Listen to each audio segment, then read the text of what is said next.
Hello, dear students. Today we will start the new topic that is the Dalton's atomic theory. और ये theory जो है आपने class 9th में भी स्टडी करी थी. इससे हमारे पास बेसिकली 8 पॉइंट्स हैं और उन 8 पॉइंट्स को वन बाय वन हम लोग देखते हैं. वेल, फर्स्ट पॉइंट यहाँ ये है, matter is made up of extremely small indivisible particles which are called atoms. कोई भी मैटर जो बना हुआ है वो बहुत बहुत छोटे एक्सट्रीमली स्मॉल पार्टिकल्स जिनको हम एटम कह रहे हैं उनसे बना हुआ है. और एटम जो होता है उसको हम डिवाइड नहीं कर सकते. This is the first point, right. Point number 2 यहाँ ये है, atom of the same elements are identical in all respect. That means size, shape और mass. अगर हम यहाँ बात करें सेम एलिमेंट के लिए, राइट, तो सेम एलिमेंट्स में सेम टाइप के क्या होंगे, एटम्स होंगे. और वो जितने भी एटम्स होंगे वो सारे के सारे एटम्स आइडेंटिकल होंगे जिनका शेप, साइज और मास हमेशा सेम रहेगा. मान लीजिए एक जार में हाइड्रोजन गैस है, तो हाइड्रोजन गैस है तो उसके अंदर कौन से एटम्स मिलेंगे, बेसिकली हाइड्रोजन के एटम्स मिलेंगे. और जितने भी हाइड्रोजन के एटम्स मिलेंगे वो उनका शेप, उनका साइज और उनका मास सबका क्या होगा, आपके आइडेंटिकल होगा, right. This is the second point. Now we moves on to the third point, that is atoms of different elements have different masses, sizes and also possess different chemical properties.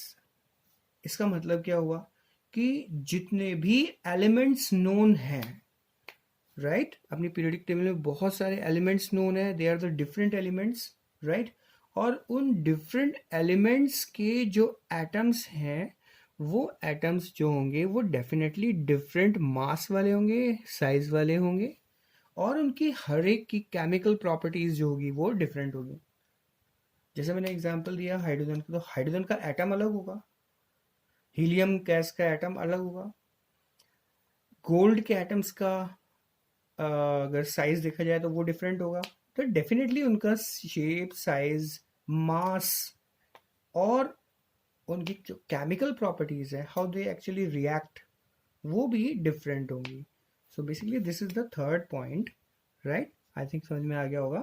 Different elements हैं तो definitely different atoms के shape, sizes और masses और chemical properties definitely क्या होंगी, आपके different होगी, right. तो this is the third point. Number 4 point को हम देखते हैं यहाँ पर. और नंबर 4 पॉइंट जो है वो ये है, atoms of the same and different elements combined together to form compound. I repeat, atoms of the same or different elements combined together to form compounds या फिर molecules. बहुत सिंपल सा आपके ये पॉइंट है. इसमें ये कह रहे हैं कि अगर कोई सिमिलर एटम्स हम कंसीडर कर रहे हैं या डिफरेंट एलिमेंट्स कंसीडर कर रहे हैं, क्लियर, तो उनसे बनने वाले जो आपके कंपाउंड है या मॉलिक्यूल्स जो होंगे, ठीक है, वो कुछ इस तरह से एक्सप्लेन कर सकते हैं. जैसे सपोज कीजिए हमारे पास 2 हाइड्रोजन है, राइट, और ये आपस में कंबाइन करके क्या बना रहे हैं, H2. मीन्स एटम्स जो होते हैं वो आपस में कंबाइन होकर मॉलिक्यूल क्रिएट कर सकता है, हो सकता है कोई कंपाउंड क्रिएट कर दे. फॉर एग्जाम्पल के लिए अगर 2 and more than 2 elements are combined to make what, suppose C6H12O6, तो this is what, this is the compound, right, calcium carbonate, like that. तो this is the fourth point. Now we move on to the fifth point, that is when atoms combine with one another to form compound or molecule, they do so in simple whole number ratios. तो अगर कोई atoms combine हो रहे हैं और वो atom combine होने के बाद में कोई मॉलिक्यूल या फिर आपके कोई कंपाउंड क्रिएट कर रहे हैं, राइट, तो किस तरह से वो आपके कंबाइन होंगे बेसिकली, तो यहाँ इनका जो रेशियो आना चाहिए वो आएगा आपके सिंपल होल नंबर्स में। जैसे हाइड्रोजन के लिए 1:1 हो गया, राइट, HCl के लिए 1:1 हो गया, राइट, कुछ इस तरह से रेशियो जो है वो कैसा होना चाहिए, सिंपल होल नंबर्स के अंदर, राइट। CO2 के अंदर क्या होगा, 1:2, क्लियर, कुछ इस तरह से। H2O में क्या रेशियो होगा, 2:1, कुछ इस तरह से, राइट। तो this is the 5th point. Number 6 point यहाँ पर अगर चेक किया जाए तो ये है, atoms of the two elements may combine in different ratios to form more than one compound, right? अब बहुत सिंपल सा एग्जांपल इसके अंदर ले सकते हैं, और उससे पहले इसके एक रीड आउट कर लेते हैं एक बार। Atoms of the two different elements may combine in different ratios to form more than one compound. अगर ऑक्सीजन और हाइड्रोजन आपस में कंबाइन हो रहे हैं, राइट, तो क्या बना सकते हैं, डिफरेंट कंपाउंड बना सकते हैं। कैसे बना सकते हैं, ऑक्सीजन हाइड्रोजन जो मिलेंगे तो क्या मिलेगा, H2O मिलेगा, तो क्या रेशियो रहा, 2:1, राइट। अगर इसी तरह से ऑक्सीजन ऑक्सीजन और हाइड्रोजन अगर रिएक्ट करते हैं तो ये भी तो हो सकता है, H2O2 बन जाए हाइड्रोजन पर, तो यहाँ पर इनका रेशियो क्या होगा, आपके डिफरेंट हो जाएगा, क्लियर है। अगर हम सल्फर और ऑक्सीजन को कंसीडर करें तो सल्फर डाइऑक्साइड भी बन सकता है और सल्फर ट्राइऑक्साइड भी बन सकता है, तो यहाँ रेशियो क्या होगा, 1:2, 1:3, क्लियर है। This is the 6.5. Now we have the next point, that is number 7, right? An atom is the smallest particle that take part in chemical reaction. तो कोई भी एटम जो है वो बहुत छोटा आपके पार्टिकल है और स्मॉल पार्टिकल हो गया, राइट। और एक बात कि ये एटम जो होता है वो हमेशा केमिकल रिएक्शन में पार्टिसिपेट करेगा। इट मीन्स केमिकल रिएक्शन में पार्टिसिपेट करेगा, तो डेफिनेटली बात है यहाँ पर आपके उसके आयंस में कन्वर्जन हो सकता है, तो आयंस भी बन सकते हैं, एटम से आयंस क्रिएशन, द इलेक्ट्रॉन का लेना और देना जहां होगा तो वो बेसिकली केमिकल रिएक्शन होगी, राइट। तो बहुत सिंपल सा आपके पॉइंट है कि atoms they are very small particles and no doubt these atoms can participate in chemical reactions, right. और लास्ट में हम देखते हैं number 8, that is an atom neither be created nor be destroyed, right. कोई भी atom को हम ना तो क्रिएट कर सकते हैं और ना ही क्या कर सकते हैं, आपके डिस्ट्रॉय कर सकते हैं। I am talking about the chemical reaction. Chemical reaction में किसी भी एटम को क्रिएट नहीं कर सकते आप, डिस्ट्रॉय नहीं कर सकते। हाँ, ये एटम्स आपस में मिलकर जो है कुछ नए कंपाउंड्स फॉर्म कर सकते हैं, right. So these are the points of Dalton's atomic theory. I hope so ये सबको क्लियर हो गया होगा। इसको एक बार अच्छे से रीड आउट कीजिएगा, और अगर नहीं समझ में आता तो बार बार इसको आप रिपीट करके समझें, alright, okay. Well dear students, we have the next topic, that is the relative atomic mass. और रिलेटिव एटॉमिक मास कैलकुलेट करने के लिए हमें कुछ इस तरह से इसको समझना होगा। वेल सपोज कीजिए आपको किसी भी XYZ एलिमेंट का, मान लीजिए ये एक एलिमेंट है, राइट, और इस एलिमेंट का हमको या एटम का हमको क्या निकालना है, आपके मास निकालना है, राइट। तो इसका अगर मास निकालना है तो हम क्या करें, बेसिकली इसको क्या किया जाएगा, इसको कंपेयर किया जाएगा, इसके मास को कंपेयर किया जाएगा किसी ऐसे फिक्स मास से, राइट। फॉर एग्जांपल के लिए हम जहाँ बेसिकली बात करते हैं, जैसे ये पर्टिकुलर एलिमेंट जो है या एटम जो है वो कार्बन के 1/12 पार्ट, कार्बन का जो एटम है उसके 1/12 पार्ट से कितना हैवी है, राइट। कार्बन का 1/12 पार्ट से कितना हैवी है। अगर इस तरह से नहीं लिया जाए तो ऑक्सीजन के रिस्पेक्ट में ले सकते हैं, तो ऑक्सीजन के रिस्पेक्ट में 1/16 पार्ट, राइट। उससे कितना हैवी है ये पर्टिकुलर आपके एलिमेंट। तो इस तरह से हम उसका एटॉमिक का मास जो है कैलकुलेट कर सकते हैं। नेचुरली क्या बोलते हैं, ये हमारे पास में एक तरह से नोन आपके क्या हुआ, मास हुआ, और इसका कंपैरिजन कर रही हैं हम जो भी गिवन आपके एटम का मास है, right. an element how much heavier it is than the 1/12 part of the carbon, that is the what, atomic mass or relative atomic mass। इसकी definition बड़ा simple सा है। The atomic mass of an element is the number of times an atom of that element is heavier than an atom of carbon taken as 12। या फिर ये भी कह सकते हैं 1 atomic mass unit is equal to 1/12 of the mass of an atom of carbon 12 isotope। Clear, कुछ इस तरह से। अगर हम इसको एक एग्जांपल से समझें, सपोज कीजिए हमारे पास एक वाटरमेलन है, राइट। और एक वाटरमेलन के हमने सपोज कीजिए 12 पार्ट किए। 12 पार्ट कैसे किए, कुछ इस तरह से। It is I think it's done 1 2 3 4 5 6 7 8 9 10 11 and 12 part किया, राइट। अब 12 इक्वल पार्ट हुए ये, राइट।